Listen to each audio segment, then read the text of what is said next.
ఈరోజు వార్తాపత్రికల్లో ప్రధాన అంశాలు చూసుకున్నట్లయితే బైండ్స్ అప్లికేషన్ ఫీజు 3 లక్షలు పోయినసారితో పోలిస్తే ₹1,00,000 పెంచినటువంటి సర్కార్. కొత్త ఎక్సైజ్ పాలసీ గెజిట్ రిలీజ్, త్వరలో నోటిఫికేషన్, దరఖాస్తుల ద్వారా 5,000 కోట్ల ఆదాయం టార్గెట్, రిజర్వేషన్లు, లైసెన్స్ ఫీజుల్లో ఎలాంటి మార్పులు, డిసెంబర్ 1 నుంచి కొత్త మద్యం దుకాణాలు ప్రారంభమని అయితే ఇచ్చారు మిత్రులారా.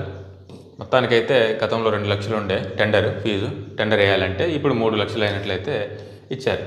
ఇక 30 రోజులు జైల్లో ఉంటే పదవి ఊడినట్టే. పీఎం, సీఎం, కేంద్ర రాష్ట్ర మంత్రులకు ఇదే రూల్. 3 కీలక బిల్లులు లోక్సభలో ప్రవేశపెట్టినటువంటి అమిత్ షా తీవ్రంగా వ్యతిరేకించినటువంటి ప్రతిపక్షాల ఎంపీలు బిల్లు కాపీలు చించి అమిత్ షాపై విసిరిన సభ్యులు. అమిత్ షా, కేసీ వేణుగోపాల్ మధ్య మాటల యుద్ధం. అధికార ప్రతిపక్ష పార్టీ ఎంపీల తోపులాట. రాష్ట్ర ప్రభుత్వాలను కూల్చే కుట్రాని మండుపాటు. బిల్లు రాజ్యాంగ విరుద్ధం. ప్రియాంక గాంధీ. క్లీనర్ పాలిటిక్స్ అన్న కేంద్ర ప్రభుత్వం నిరసనల మధ్య 3 బిల్లులను జేపీసీకి పంపిస్తూ తీర్మానం అని అయితే ఇచ్చారు మిత్రులారా. ఎవరైనా సరే నేర ఆరోపణలు రుజువై 30 రోజులు జైలు శిక్ష అనుభవించినట్లయితే వారికి ఏ పదవి ఉన్నా సరే వారిని రద్దు చేసేటువంటి విధంగా ఈ చట్టం దీన్ని వ్యతిరేకించినటువంటి ప్రతిపక్ష పార్టీ ఎంపీలను అయితే ఒక వార్తా కథనం అయితే ఇచ్చారు మిత్రులారా. 2034 నాటికల్లా నయా హైదరాబాద్, ప్రపంచమంతా హైదరాబాద్ నగరం వైపు చూసేలా తీర్చిదిద్దుతాం. గోదావరి జలాలతో 365 రోజులు మూసీలో నీరుండేలా రివర్ ఫ్రంట్, మూసీ ప్రక్షాళన, ఫీచర్ సిటీ నిర్మాణం. కొంతమందికి ఇష్టం లేదు. హైదరాబాద్ అభివృద్ధిని అడ్డుకునే దొంగలకు ప్రజలే అడ్డుకట్ట వేయాలి. మధ్యతరగతి ప్రజల కోసం నగరంలో రాజీవ్ స్వగృహ ఇళ్లను ఇస్తామని ప్రకటన. గచ్చిబౌలిలో ఇంటిగ్రేటెడ్ సబ్ రిజిస్టార్ కార్యాలయాలకు శంకుస్థాపన. ఎమ్మెల్యేగా పోటీకి 21 ఏళ్లు చాలు. రాహుల్ను ప్రధాని చేసుకొని చట్టాన్ని సవరించుకుందాం. రాజీవ్ గాంధీ స్ఫూర్తితోనే రాష్ట్రంలో సంక్షేమం, అభివృద్ధి, దేశ సమగ్రత కోసం ప్రాణాలర్పించిన మహానేత అనే వెల్లడి. రాజీవ్ జయంతి సందర్భంగా పుష్పాంజలి ఘటించినటువంటి సీఎం. ఇక ఎన్డీఏ కూటమి నుంచి రాధాకృష్ణన్ నామినేషన్. ఇక ఇండియా కూటమి నుంచి సుదర్శన్ రెడ్డి గారు, మన అడ్వకేట్ మాజీ న్యాయమూర్తి అయినటువంటి సుదర్శన్ రెడ్డి గారు ఇది చూడాలి మరి. సెప్టెంబర్ 9న ఎన్నిక. ఇక 850 కోట్ల ఫ్రాడ్. ఏఐ టూల్స్ వాడి నకిలీ website, stock market, fake predictions పేరుతో అనేక మందిని నమ్మించి 850 కోట్ల ఇన్వెస్ట్మెంట్ ఫ్రాడ్ చేసినటువంటి ఇద్దరిని సైబరాబాద్ పోలీసులు అరెస్ట్ చేశారు. ఇక ప్రశ్నార్థకంగా ఓటు హక్కు అని ఎన్నికల కమిషన్ రాజ్యాంగ సంస్థగా పనిచేయడం లేదు. బీజేపీని గద్దె దింపేందుకు ప్రజాతంత్ర శక్తులు ఏకం కావాలి. ఉపరాష్ట్రపతి ఎన్నికల్లో జస్టిస్ బి సుదర్శన్ రెడ్డికి మద్దతు. సిపిఐ జాతీయ ప్రధాన కార్యదర్శి డి రాజా వెల్లడి. మేడ్చల్ జిల్లాలో సిపిఐ రాష్ట్ర 4వ మహాసభలు ప్రారంభం. ఈ ఢిల్లీ సీఎంపై దాడి అని చెంపదెబ్బ కొట్టి జుట్టుపట్టి లాగినటువంటి వ్యక్తి, అతనిపై హత్యాయత్నం కింద కేసు నమోదు. నా కొడుకు డాగ్ లవర్ అని ఆందోళన పాల్గొనేందుకు ఢిల్లీకి వచ్చారని నిందితుడి తల్లి. సీఎంఆర్ఎఫ్ నిధుల్లో భారీ గోల్మాల్. గత సర్కారులో నకిలీ బిల్లులు, ఫోర్జరీ పత్రాలతో కోట్ల రూపాయలు స్వాహా. ట్రీట్మెంట్ చేయకుండా నిధులు మళ్లించుకున్నటువంటి ప్రైవేట్ ఆసుపత్రులు, దళారులు, ఒక్కొక్కటిగా వెలుగు చూసినటువంటి అక్రమాలు. ఇప్పటికే బయటపడ్డ కోదాడ గ్యాంగ్ భాగవతం.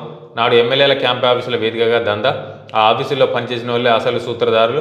2023 ఎన్నికల ముందు అప్లికేషన్స్ పెట్టుకోకుండానే చెక్కులు లోతుగా దర్యాప్తు చేయించేందుకు రెడీ అయినటువంటి ప్రభుత్వం కరోనా టైంలో వచ్చినటువంటి విరాళాలపైన ఆరానైతే ఇచ్చారు మిత్రులారా. ఉన్నాయి లేని బిల్లులు సృష్టించి సీఎంఆర్ఎఫ్ చెక్కులు తీసుకున్నటువంటి కొంతమంది గ్యాంగ్ కూడా అరెస్ట్ అయినట్లయితే ఇచ్చారు మిత్రులారా. వాటిపై కఠినమైనటువంటి చర్యలు తీసుకోవాలి. ఎందుకంటే పేదలకు, సరైన బాధితులకు అందాల్సినటువంటి ఆ పరిహారం ఏదైతే ఉందో ఇలా కొంతమంది పిఎల ముసుగులో ఉండి గత సర్కార్లో కావచ్చు ఎప్పుడైనా సరే ఇట్లాంటివి ప్రజల సొమ్మును కనుక ఇలా దుర్వినియోగం పాలు చేసినట్లయితే, ఇలా అక్రమదారులు సంపాదించుకునేటువంటి వారికైతే కఠినమైనటువంటి చర్యలు తీసుకోవాలని అయితే మనస్ఫూర్తిగా కోరుచున్న. ప్రభుత్వం కూడా లోతుగా దర్యాప్తు చేయించేందుకైతే ప్రస్తుతం ఉన్నటువంటి ప్రభుత్వం రెడీ అయిన కఠినమైనటువంటి చర్యలు తీసుకోవాలి. ఎందుకంటే చిన్న మోసం కాదు. ఎందుకంటే ఎందరో మంది సరైన లబ్ధిదారులు హాస్పిటల్లో అటువంటి వాళ్ళకు అందాల్సినటువంటి నకిలీ హాస్పిటల్ దందా చేసుకొని నకిలీ బిల్లులు పెట్టి స్వాహా చేసినట్టు ఇటువంటి వారిపై అయితే కఠినమైనటువంటి చర్యలు తీసుకోవాలి. సిబిఐకి చిక్కినటువంటి ఎన్హెచ్ఏఐ ప్రాజెక్ట్ డైరెక్టర్, హోటల్ యజమాని నుంచి 60,000 లంచం తీసుకుంటున్న అరెస్ట్. కోర్టులో హాజరుపరిచినటువంటి అధికారులు 3 చోట్ల సోదాలని అయితే ఇచ్చారు మిత్రులారా. ఎక్కడ చూసినా అయితే లంచాలే. మొన్న ఎంఆర్ఓ, ప్రతిరోజు ఎవరో ఒకరు ఖచ్చితంగా అవినీతి నిరోధక శాఖ వల్ల పట్టుబడుతున్నటువంటి అధికారులు. మరి మార్పు ఎలా రావాలి? ఎటువంటి కఠినమైనటువంటి చర్యలు తీసుకోవాలి? వారిపై అసలు ఒక్కసారి కనుక లంచానికి పట్టుబడి రుజువైనట్లయితే వారి ఉద్యోగం పూర్తిగా శాశ్వతంగా తొలగించేటువంటి విధంగా కఠిన చట్టాలు ఉంటేనే ఇంకొకసారి ఎవరైనా లంచం తీసుకోవాలన్నా కూడా భయపడతారు. లేకపోతే మళ్ళీ ఒక నెల రోజులు సస్పెండ్ కాగానే మళ్ళీ 3 నెలలకే డ్యూటీ ఎక్కి మళ్ళీ అతని అవి ఒంటరికి అలవాట్లు అయితే మారవు. ఒకసారి మళ్ళీ లంచానికి అలవాటు పడినటువంటి వ్యక్తి అతను మారడు నాకు తెలిసి. ఇటువంటి కఠినమైనటువంటి చర్యలు తీసుకుని వాళ్ళు శాశ్వతంగా ఉద్యోగం పీకేస్తే మళ్ళీ ఇంకొకసారి ఎవరైనా లంచం అనే ఆలోచన మైండ్లోకి వచ్చినా కూడా భయపడేటువంటి విధంగా ఉంటేనే మనం పూర్తి స్థాయిలో దాన్ని నిర్మూలించగలుగుతాం. ఇక ఈనాడులో చూసుకున్నట్లయితే ఉద్వాసనపై ఉద్రిక్తత, నేరాభియోగాలున్న నేతల తొలగింపునకు లోక్సభలో బిల్లులు, ఆ ప్రతిపాదన రాజ్యాంగ విరుద్ధమన్న విపక్షం. ఇక సిపి రాధాకృష్ణన్ నామినేషన్ దాఖలు. ఇక ఉపరాష్ట్రపతి, న్యాయమూర్తి లాంటి వారే రాజకీయాలకు అతీతంగా వ్యవహరించాలి, ప్రతిపక్షాల అభ్యర్థి జస్టిస్ బి సుదర్శన్ రెడ్డి. ఇక గవర్నర్ల ఇష్టారాజ్యం చెల్లదు, రెండోసారి వచ్చినటువంటి బిల్లును రాష్ట్రపతికి పంపే వీలే, సుప్రీంకోర్టు కీలక వ్యాఖ్యలు. ఎకరా 70 కోట్లు కేపీహెచ్బీలో భూములోకి ఈ వేలంలో భారీ ధర 7 ఎకరాల 33 గుంటలకు 547 కోట్లు. ఇక రాష్ట్రంలో కొత్త మద్యాహ్నం విధానం ఖరారు, దరఖాస్తు రోజు 3 లక్షలు. యూరియా ఇచ్చిన పార్టీకి ఉపరాష్ట్రపతి ఎన్నికల్లో మద్దతు కేటీఆర్ వెల్లడి. జస్టిస్ సుదర్శన్ రెడ్డికి లౌకిక పార్టీలు మద్దతు ఇవ్వాలని అయితే ఈనాడులో మెయిన్ కథనాలు అయితే ఇచ్చారు మిత్రులారా. ఇక మూసీ ప్రక్షాళనతో గోల్డ్ సిటీ, కీలక బిల్లులపై రచరచ, గోదావరి విగ్రహరూపం, ఆన్లైన్ బెట్టింగ్ ఆటకట్టు, ఢిల్లీ ముఖ్యమంత్రిపై దాడి, యూరియా ఇచ్చే పార్టీకి మద్దతు, యూరియా కోసం రోడ్డెక్కినటువంటి రైతులు, ఓటు హక్కును హరిస్తున్నటువంటి ఈసీ, లైఫ్ సైన్స్ రంగంలో 54,000 కోట్ల పెట్టుబడి, కేసీఆర్ పిటిషన్పై హైకోర్టులో నేడు విచారణ, భారత్పై ట్రంప్ సుంకాల దారుణం, ఎమ్మెల్సీ కవితకు కేటీఆర్ షాక్, తెలంగాణ బొగ్గుగని కార్మిక సంఘం గౌరవ అధ్యక్షుడిగా కొప్పుల ఈశ్వర్ నియామకం. ఇక సాదా బైనామాలకు హైకోర్టులో లైన్ క్లియర్, మేడారం జాతరకు 150 కోట్లు శాశ్వతంగా నిర్మించేటువంటి విధంగా ప్రభుత్వం ఉత్తర్వులు జారీ చేసినట్లు.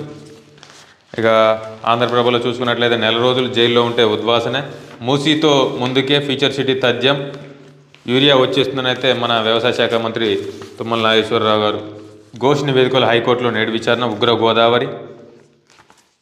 వాషింగ్టన్లో రైఫిళ్లతో తిరగవచ్చు, ట్రంప్ కొత్త పాలసీ, మాది సలహా మాత్రమే ఆదేశం కాదు, రాష్ట్రపతి బిల్లుల గడువుపై సీజీఐ, డీల్ పూర్తయితే స్వర్గానికే, నా లక్ష్యాలు మానవ మాతృల వల్ల కాదు, రష్యా యుక్రెయిన్ వ్యవహారంపై ట్రంప్ వ్యాఖ్యలు.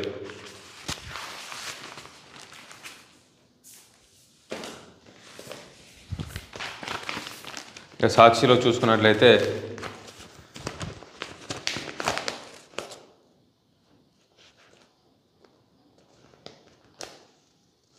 ప్రభుత్వ పశు వైద్యశాలల్లో మూగరోధన, సిబ్బంది లేక మందులు రాక నామమాత్రంగా నిధులు, అందులోనూ కోత, కాగితాలకే పరిమితమైనటువంటి 3 నెలలకోసారి సరఫరా, పంపిణీ కానీ యాంటీబయాటిక్స్, ఇతర ముఖ్యమైన మందులు అనేది ఒక వార్తా కథనం అయితే ఇచ్చారు మిత్రులారా సాక్షిలో.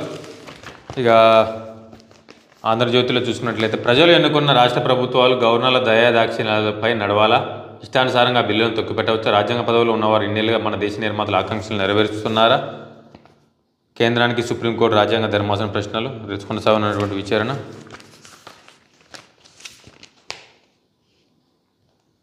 ఇక భారత ఉత్పత్తులు మేము కొంటాం, రష్యా చమురు కొనొద్దంటూ భారత్పై అమెరికా ఆంక్షలు విధించడం అన్యాయం, ఏకపక్షం. ఈ ఏడాది చివరిలో మోదీ పుతిన్ భేటీ, భారత్తో రష్యా ఎంబసీ అధికారి రోమన్ బబుష్కిన్. భారత్కు చమురుపై 5% రాయితీ ఇస్తున్న రష్యా వాణిజ్య ప్రతినిధి ఇవ్జెనీ వెల్లడి, రష్యా ఉక్రెయిన్ యుద్ధాన్ని ఆపేందుకు భారత్పై సుంకాలు, వైట్ హౌస్ సెక్రటరీ.